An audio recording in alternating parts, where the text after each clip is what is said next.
প্রিয় শিক্ষার্থীরা, তোমাদের এখন সবার টার্গেট হচ্ছে গুচ্ছ পরীক্ষা এবং এই গুচ্ছ ভর্তি পরীক্ষার মধ্যে যে 20টি ইউনিভার্সিটি রয়েছে তার মধ্যে জাস্ট অর্থাৎ যশোর বিজ্ঞান ও প্রযুক্তি বিশ্ববিদ্যালয় কিন্তু টপ লেভেলের একটা ভার্সিটির মধ্যে পড়ে এবং এই ভার্সিটি তুমি ভর্তি হতে চাইলে তোমাকে কি কন্ডিশন ফিল আপ করতে হবে এবং তোমাকে কত মার্কস পেলে এই ভার্সিটি তোমার চান্স হতে পারে এবং কোন সাবজেক্টে কি কি কন্ডিশন রয়েছে আমরা A to Z আজকে জেনে নিব। তো চলো ভিডিওটা শুরু করা যাক।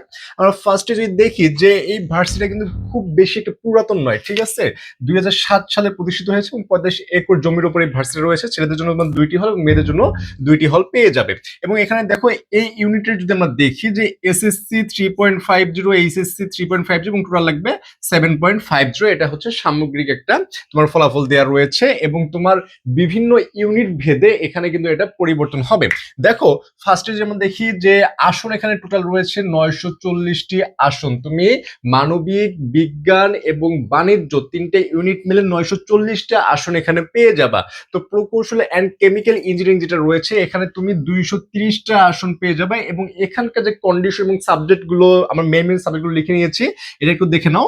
যে সিএসসি 45টা আসন রয়েছে, ত্রিপলি 35টা আসন, কেমিক্যাল ইঞ্জিনিয়ারিং 35টা আসন রয়েছে, বায়োমেডিক্যাল ইঞ্জিনিয়ারিং 20টি আসন, টেক্সটাইল ইঞ্জিনিয়ারিং 20টি, ইন্ডাস্ট্রিয়াল ইঞ্জিনিয়ারিং এখানে 40টি আসন, পেট্রোলিয়াম এন্ড মাইনিং এখানে 45টি আসন রয়েছে। এটা তোমরা জাস্ট আসন দেখতে পেলে। এখন এখানকার কন্ডিশন গুলো কি কি দেখো। বায়োমেডিক্যাল ইঞ্জিনিয়ারিং যেটা রয়েছে তুমি যেখানে পড়তে চাও তাহলে এসএসসি তে অবশ্যই বায়োলজি লাগবে, ঠিক আছে, এটা মাস্ট লাগবে, তাছাড়া তুমি এখানে এডমিট হতে পারবে না। এবং এছাড়াও যে কন্ডিশন রয়েছে সেটা দেখে নাও যে এইচএসসি ম্যাথ এবং ফিজিক্স অবশ্যই থাকতে হবে। এইচএসসি তে ম্যাথ অথবা ফিজিক্স তোমাকে অবশ্যই থাকতে হবে এবং জিএসটি তে ম্যাথ এবং ফিজিক্সে অবশ্যই আর্ট আর্ট করে পেতে হবে। জিএসটি তে ম্যাথে আর্ট এবং ফিজিক্সে আর্ট পেতে হবে। যদি না পাও তাহলে তুমি এই যে সাবজেক্টগুলো রয়েছে এই সাবজেক্টগুলোকে তুমি অ্যাপ্লাই করতে পারবে না। এবং এটা কিসের মধ্যে ভাই? এটা হচ্ছে গুচ্ছ ভর্তি পরীক্ষার মধ্যে জিএসটি, যার কারণে জিএসটির যেসব condition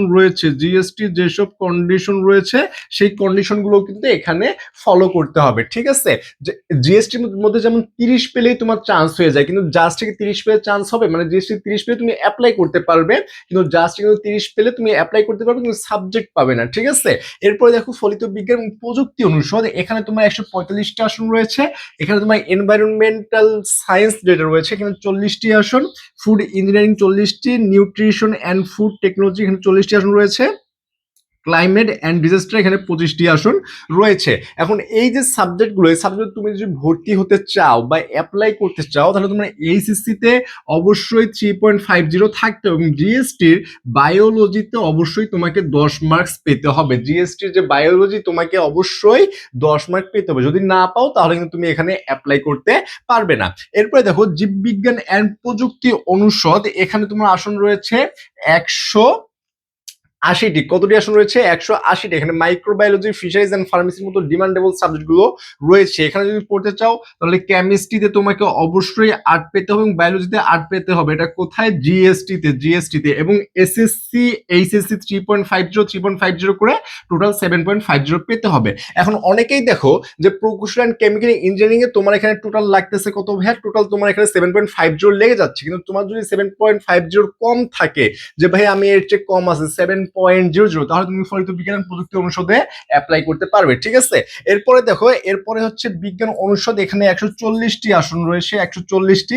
physics HSC physics B থাকতে হবে। এইচএসসি তে তুমি যে ফিজিক্স নিয়ে পড়তেছো এখানে জাস্ট ফিজিক্স, কেমিস্ট্রি, বায়োলজির মতো সাবজেক্টগুলো রয়েছে। তুমি যদি ফিজিক্স নিয়ে পড়তে চাও তাহলে এইচএসসি তে অবশ্যই ফিজিক্সে বি থাকতে হবে এবং জিএসটি ফিজিক্সে তোমাকে 8 মার্কস পেতে হবে। কেমিস্ট্রি নিয়ে যদি পড়তে চলে এইচএসসি ম্যাথ অথবা স্ট্যাটিস্টিক্স অর্থাৎ পরিসংখ্যান তোমাকে থাকতেই হবে এবং কেমিস্ট্রিতে A- তোমাকে পেতে হবে এবং জিএসটির কেমিস্ট্রিতে 10 মার্কস তোমাকে পেতে হবে। এবং ম্যাথ নিয়ে যদি পড়তে চাও তাহলে এইচএসসি ম্যাথে অবশ্যই বি থাকতে হবে এবং জিএসটির ম্যাথে অবশ্যই তোমাকে 8 মার্কস পেতে হবে। এটা জাস্ট তোমাকে কিছু কন্ডিশন গেল। এখন জিএসটির মধ্যে যেমন তুমি যদি 30 মার্কস পেয়ে যাও তাহলে তুমি অ্যাপ্লাই করতে পারো, যদিও সাবজেক্ট আসে না। এখন জাস্টে তোমার কত পেলে তোমার চান্সটা হতে পারে আমি এর আগেও একটা ভিডিও দিয়েছিলাম যে কয়েকটা ভার্সিটি একটা লিস্ট করে তোমাকে দিয়েছিলাম কত মার্কস পেলে সাধারণত একটা সাবজেক্ট আসতে পারে। তো দেখো জাস্ট কিন্তু তোমাকে অবশ্যই 55+ সাবজেক্ট পেতে, 55+ মার্কস পেতে হবে সাবজেক্ট পড়ার জন্য। আর যদি একদম সেফ পজিশনে থাকতে চাও তাহলে 58, 59, 60 এরকম মার্কস তোমাকে পাওয়া লাগতে পারে, ঠিক আছে? এটা প্রশ্নের উপর নির্ভর করে। কিন্তু বিগত সালগুলো যদি তুমি দেখে আসো তুমি দেখতে পারো 55+ হলে কিন্তু এখানে একটা সাবজেক্ট আসার পসিবিলিটি থাকে, এবং এই 55+ হলে আরো এর সাথে বেশ কিছু ভার্সিটি অ্যাড হবে যেখানে তুমি ভালো ভালো সাবজেক্টগুলো পেতে পারো। এখন তোমার হাতে সময় একদমই কম, সময় নাই বললেই চলে, কারণ যেহেতু রমজান মাস চলে এসেছে, ঈদের পরে তোমাদের পরীক্ষা অনুষ্ঠিত হতে পারে, একটা ডেট তোমাদেরকে জানিয়ে দেওয়া হয়েছে, তাই না? পরীক্ষা হয়ে যাওয়ার সম্ভাবনা সবচেয়ে বেশি। তো এখন এই জিএসটির জন্য তুমি যেটা ভালো একটা কম্প্যাক্ট প্রিপারেশন নিতে চাও তাহলে জিএসটি আইসিইউ 4.0 যে আমাদের ব্যাচটি চলমান রয়েছে এখানে তোমরা ভর্তি হতে পারো। 01720828052 এই যে নাম্বারটি রয়েছে এখানে তোমরা নক করে, হোয়াটসঅ্যাপ অথবা ডিরেক্ট নক করে তোমার শিওর শর্ট ক্লাসের মাধ্যমে জিএসটির ফুল ক্লাসগুলো করে নিতে পারবে, ঠিক আছে? কারণ যশোর বিজ্ঞান ও প্রযুক্তি বিশ্ববিদ্যালয় যদিও 2007 সালে প্রতিষ্ঠিত হয়েছে, কিন্তু এটা এখন প্রথম সারির ভার্সিটিগুলোর মধ্যে একটা, কারণ এই ভার্সিটি অনেক সুনাম করিয়েছে এবং ভার্সিটিটা দিন দিন অনেক ভালো করছে। যার কারণে তুমি যেখানে ভর্তি হও তোমার যে ইঞ্জিনিয়ারিং যে সাবজেক্টগুলো রয়েছে যশোর বিজ্ঞান ও প্রযুক্তি বিশ্ববিদ্যালয় বেশ ডিমান্ডেবল একটা পজিশনে রয়েছে। এই কারণে তোমাকে এখন থেকেই একটা ভালো রকমের প্রিপারেশন নিতে হবে, যাদের মনে হচ্ছে যে সবগুলোতে ফেল চলে আসতেছে, যে একটার পর একটা পরীক্ষা দিচ্ছ, পরীক্ষায় হচ্ছে না, চান্স হচ্ছে না, বারবার ফেল, বারবার ব্যর্থ। এই ব্যর্থ স্টুডেন্টরা কিন্তু জিএসটি কে এখন টার্গেট করে পড়াশোনা করতেছে।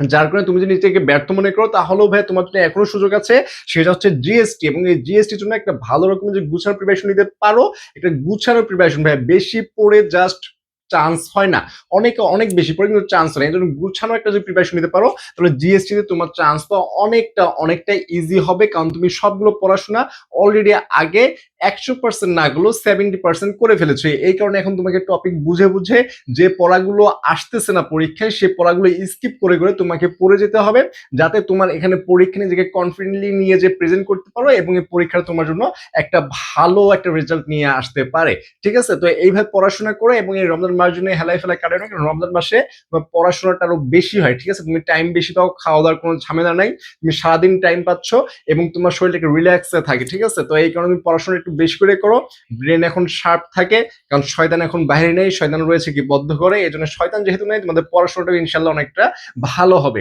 এই কারণে পড়াশোনাটা আজ থেকেই শুরু করে এবং ভালো রকমের যদি প্রিপারেশন নাও তাহলে গুছতে অবশ্যই তোমার সাফল্যের দেখা পাবে ইনশাল্লাহ। তো সবার জন্য শুভকামনা, এবং যাদের চান্স হয়ে যাচ্ছে তাদের জন্য তো অবশ্যই শুভকামনা, এবং যাদের চান্স হচ্ছে না তাদের জন্য বেশি শুভকামনা ভাইয়া, কারণ তোমাদের রিজিক তো একটা বরাদ্দ রয়েছে, তাই না? এই কথা আমি সবসময় বলি, কারণ রিজিক একটা বরাদ্দ রয়েছে, তাই হতাশ হওয়া যাবে না।